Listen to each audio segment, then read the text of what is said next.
Hello बच्चों, आइए प्रश्न को देखते हैं। प्रश्न दिया गया हमें प्रत्येक दीर्घवृत्त में शीर्षों के निर्देशांक, दीर्घांश, लघु अंश, उत्केंद्रता, नाभियों के निर्देशांक, नाभि लंब की लंबाई, नाभि लंब के सिरों के निर्देशांक और नियताओं के समीकरण ज्ञात कीजिए। हमें दे रखा है x की घात 2 बटे में 9 प्लस में y की घात 2 बटे में 16 बराबर 1।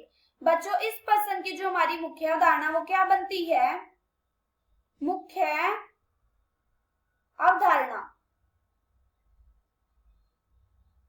हम जानते हैं बच्चों, जो हमारे दीर्घवृत्त का मानक समीकरण होता है वो होता है हमारा x की घात 2 बटे में a की घात 2 प्लस में y की घात 2 बटे में b की घात 2 बराबर होता है 1 के। और अगर हमारा जो b है वो बड़ा होता है a के, तो हमारा जो दीर्घवृत्त है वो कहाँ बनेगा? वो हमारा y अक्ष पर बनेगा। इसका मतलब जो हमारे बिंदु के ये निर्देशांक होंगे ये क्या आएंगे? 0 और b।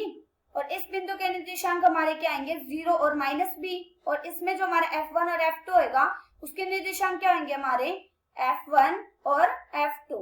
इसके निर्देशांक होंगे हमारे 0 और be और इसके निर्देशांक होंगे 0 और माइनस के be। और इसमें हमारे शीर्ष के निर्देशांक क्या होंगे? शीर्ष के निर्देशांक वो आएंगे हमारे 0 और प्लस माइनस के b। और हमारे दीर्घ अक्ष की लंबाई क्या आएगी? दीर्घ अक्ष की लंबाई वो आएगी हमारी 2b। और ऐसे ही लघु अंश की लंबाई क्या आएगी?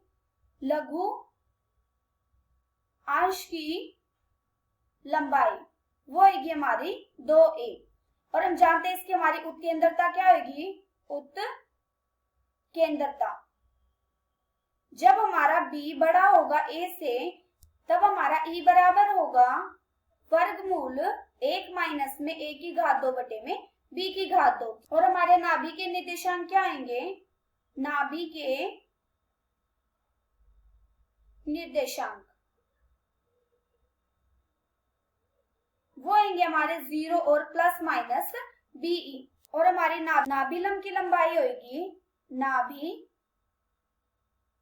लंब की लंबाई जब हमारा b बड़ा होगा a से तो 2a की घात 2 बटे में b होगा। और नाभि लंब के सिरों के निर्देशांक क्या आएंगे? नाभि लंब के सिरों के निर्देशांक, सिरों के निर्देशांक जब हमारा b बड़ा होगा a से तब प्लस माइनस के a की घात 2 बटे में b और प्लस माइनस के be होगा। और हमारे नियता का समीकरण क्या आएगा? हमारे नियता का समीकरण वो आएगा हमारा y बराबर प्लस माइनस के b बटे में e। अब ये देखो हमें दीर्घवृत्त का समीकरण दे रखा है x की घात 2 बटे में 9 प्लस में y की घात 2 बटे में 16 बराबर 1। हम क्या करेंगे? इसकी तुलना दीर्घवृत्त के मानक समीकरण के साथ कर देंगे। तो यहाँ से हमारा a की घात 2 बराबर कितना है? 9 और b की घात 2 बराबर कितना है? 16।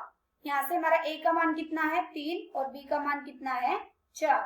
अभी देखो बच्चों, यहाँ पे हमारा जो b है वो बड़ा है a से, तो इसका मतलब ये स्पष्ट है कि जो अगर हमारा b बड़ा है a से तो स्पष्ट दिख रहा है हमें कि जो हमारा दीर्घ अक्ष है वो किस पे बनेगा? y अक्ष पर बनेगा। y अक्ष पर बनेगा तो हमारे शीर्ष के निर्देशांक क्या आएंगे? हमारे शीर्ष के निर्देशांक होंगे, हमें b का मान पता है कितना? हमारा 4, तो 0 और प्लस माइनस के 4। हमें शीर्ष के निर्देशांक ज्ञात हो गए। अब हम क्या करेंगे? दीर्घ अक्ष की लंबाई और लघु अंश की लंबाई ज्ञात कर देते हैं। यहाँ से कितना आ जाएगा? 2 गुणा में 4 बराबर कितना आ गया? 8 के। और ऐसे ही 2 गुणा में 3 बराबर कितना आ गया? 6 के। अब हम क्या करेंगे? उत्केंद्रता ज्ञात कर देंगे। यहाँ से उत्केंद्रता कितनी आ जाएगी? अभी देखो हम जानते हैं कि a की घात 2 बराबर कितना था? a की घात 2 बराबर था 9 के और b की घात 2 बराबर था 16 के। तो यहाँ से कितना आ गया? 1 माइनस में 9 बटे में 16। हम इसका क्या करेंगे?